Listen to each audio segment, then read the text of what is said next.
शूलं खड्गं च डमरुं दधानामभयप्रदां सिंहासनस्थां ध्यायामि देवीं शाकम्भरीमहं।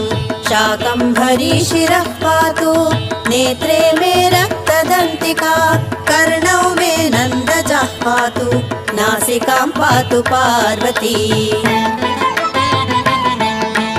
ओष्ठौ पातु महाकाली महालक्ष्मीश्च मे मुखं महासरस्वती जिह्वां चामुण्डावतु मे रदां।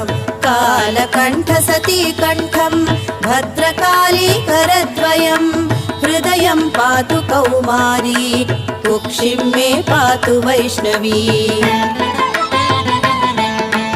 नाभिं मेऽवतु वाराही ब्राह्मी पार्श्वे ममावतु पृष्ठं मे नारसिंही च योगीशा